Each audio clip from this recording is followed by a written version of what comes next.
Live, presented by Dr. Pepper. Welcome into the Halloween edition of College Football Live. Matt Schick along with Jonathan Vilma and Emmanuel Acho. We are dressed up as three people who chose not to dress up for Halloween. There are a group of college-aged males who are going to be dressing up as Gators and Bulldogs coming up this Saturday. It is our Dr. Pepper Game of the Week preview. A big one in Jacksonville, Georgia and Florida. With a win Saturday, Georgia will have an 85% chance to win the SEC East, according to ESPN's FPI. But if Florida can come out on top, the Gators will have a 98% chance to take home the division crown, and Georgia will be relegated to Lloyd Christmas Mary Swanson status.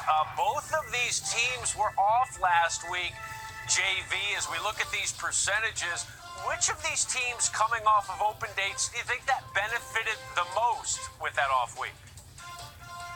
Well, Schick, no doubt it benefited Florida and the Florida defense. We're talking about Jabari Zuniga and Jonathan Grenard on the defensive line. When Florida has them in the game, they are almost unstoppable. One of the most violent defenses. They create sacks and tackles for loss. They were injured. Once they got injured, you saw the beatdown against LSU. LSU ran for over 200 yards, passed and did what they wanted. Last week, they did the same thing against the other opponent. So when you look at what's happened for Florida getting healthy defensively, it'll be a big help against the Georgia Bulldogs. I definitely think it did benefit Florida, but it had to have benefited Georgia more. I have not seen that offense struggle this bad under Jake Fromm. Starting off the season, 8 touchdowns, no interceptions. That's what Jake Fromm gave us. Then, 1 touchdown, 3 interceptions in his last two games. I understand the weather was bad at Kentucky. I understand South Carolina maybe threw some looks at him he hadn't seen. But Georgia's offense with Fromm plus you have Swift, you have too many weapons, even if it's just those 2 weapons at the college level to look as bad as they've looked. Hopefully they've gotten it together with extra time. And I hope they get Lawrence Cager back as well. He's questionable in that wide receiver core for Georgia. This series has gone in streaks. Florida won 3 straight, then Georgia won 3 straight, then Florida won 3 straight, and now Georgia's won back-to-back games in the series. We'll see if they can keep the streak alive. Acho, who do you trust more on the sidelines here, Kirby Smart or Dan Mullen? Man, I got to go with Dan Mullen, and I understand Kirby Smart has been 5-3 versus top 10 opponents. But Dan Mullen, cool, calm, and collected. My dog likes the Jays on the sideline. He looks at his players, seems like they trust him. He trusts them. He just seems like he does a great job getting his team to relax ahead of the big games. And this is one of those rivalry games like Bama LSU, like Texas OU. It's not going to be the team that's the most uptight, but what team is calm and ready to just go do their thing? You know, I almost agree with you, Acho. I almost wanted to say Dan Mullen. The reason I didn't, because there's one stat in particular that Kirby Smart can handle. If he handles this, they're 33-0 since 2017 when they rushed for more than 4.1 yards a carry. That's it. It's a simple math, and they have one of the best offensive lines in all of college football. They have some of the best running backs in all of college football. It is such a simple formula. Just run the ball, baby. Run the ball. They'll win the game. So I'm going to go with Kirby Smart. What I love in games like this is those stats typically to me mean a ton. But in rivalry games, neutral sites, sometimes you got to take them and throw them joints out the window because you know, JV, when you played the Florida States of the world, like, it's such an emotional game. Who's going to get the 15-yard penalty when they shouldn't? Who's going to make the block in the back? Who's going to make the critical error that they make because they're just too uptight because they want to be the superhero on national television and they want the viral video? I think what team can be the most calm, that might be the team that gets it done. All right, Acho asking for calm. That's kind of ironic there here on College Football Live. Those coaches, Kirby Smart, Dan Mullen, certainly leading their programs to decent seasons. Maybe they would be up for Coach of the Year in that National Coach of the Year award. But how about this list? Orgeron, Day, Rule, Flack, and Sonny Dykes all undefeated right now. Mario Cristobal, Mac Brown leading his team, perhaps above expectations, and Kyle Whittingham at Utah. JV, who's your Coach of the Year right now? Right now, I have to give it to Matt Rule.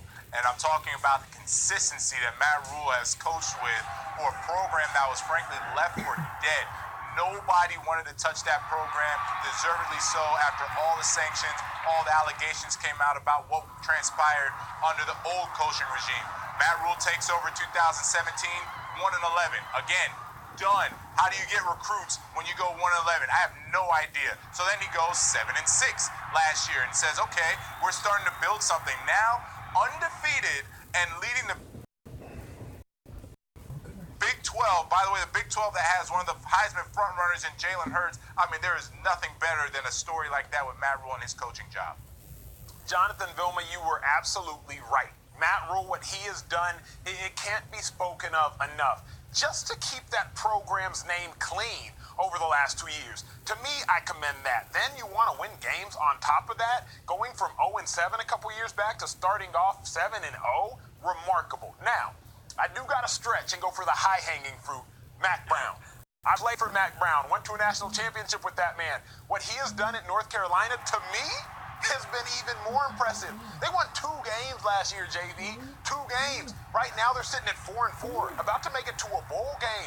Who's telling me it's a basketball school? And lastly, think about their 4 losses, JV. Their 4 losses have been by a combined 12 points. So what Mac Brown is doing, when he's already accomplished it all, that to me is freaking phenomenal. And I love to see him dance. I don't like to see him dance. I like everything he said except watching Mac Brown dance. It looked like he broke his hip. It looked like he hurt his back. Like everything was going. Yeah, I think Mac Brown's still listed as day-to-day since that locker room dance for UNC. All right, it has certainly been a treat to watch Mac Brown and these coaches lead these teams. That's a very lame segue. Time for our trick or treat segment here on Halloween. I'm going to ring your doorbell with a statement. You guys tell me whether it's a trick or a treat. All right, let's ring. Ring the bell here. All right, someone's at the door. Acho, we'll start with you. Speaking of the Baylor Bears, Baylor will win the Big 12. Trick or treat? Man, I'm going to say that is a treat. I fervently believe they'll win the Big 12. I think they have one of the best coaches, top 2 coaches in the Big 12. I think they have a phenomenal offense. We've always known that. But how about this? They lead the Big 12 in points per game defensively. So to me, they're going to show up, and to me, that is a treat. Baylor Bears, I think they're going to dominate. No, sir. Acho, that is a trick. Remember, they have to beat Oklahoma twice. Not once, twice this year if they want to win the Big 12 championship. No, sir. Oklahoma has too much offensive firepower. One thing we know, they won't be co-champs. Doorbell is ringing again. Acho, Minnesota will win the Big 10. Trick, my friend. It is a trick. Do not believe the hype. Do not believe the lie. Minnesota still has to go play Penn State, and everything has been good. It's been all gravy in Minnesota thus far. I think Penn State might put them paws on them in a couple weeks. Yeah, I agree with you. It's a trick. Remember, if it's not Penn State, then, it's Ohio State in the Big Ten championship game. No chance. It's a trick. Don't fall for it. Toughest remaining schedule according to FPI. All right, trick or treat. Joe Burrow wins the Heisman, Acho. It is a treat, and it's a treat because he's been a pleasure to watch. That has been a treat, and I do think he wins the Heisman with Tua hurt and with Hurts taking a loss. You stole my line, Acho. That's why he's a treat. It's with Tua hurt. In that game, if Tua comes back, he's not going to be himself. We saw what happened last time against Georgia in the SEC championship game.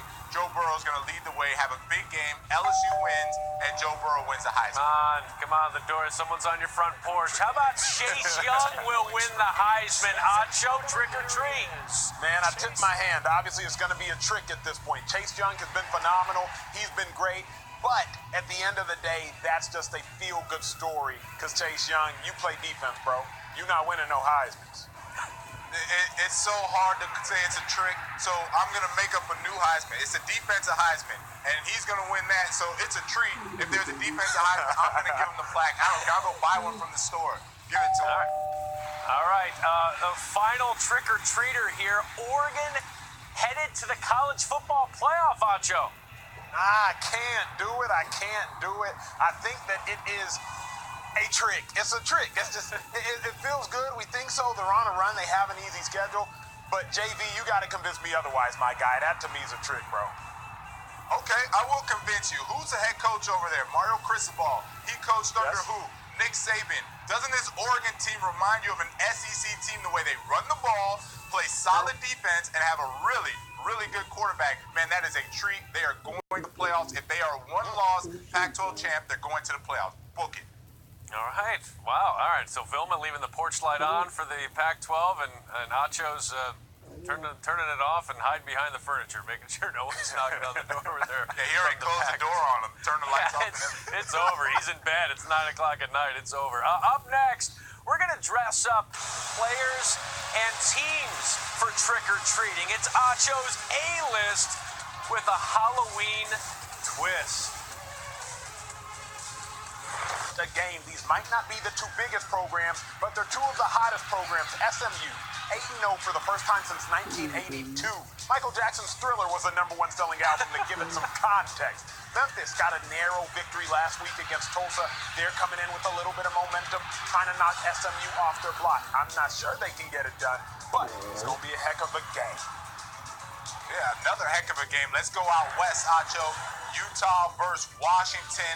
Utah has propelled themselves into contenders. Yes, contenders in the Pac-12 because of my man Tyler Huntley. He is putting up ridiculous numbers right now. The best number, though, 10 touchdowns, only 1 interception, 73% completion. We know about their defense in the run game. Washington's going to have their hands full against this Utah team. I like it. Let's keep it in the pack. Oregon versus USC. Well, earlier in the day, you heard Jonathan Vilma talking about Mario Cristobal looking into his crystal ball, saying that Oregon will go to the college football playoffs. I don't know. I'm not yet a believer. And USC sure as heck isn't. Michael Pittman, Amon-Ra St. Brown, they have been doing it. Specifically, Pittman, going to be a heck of a game. USC,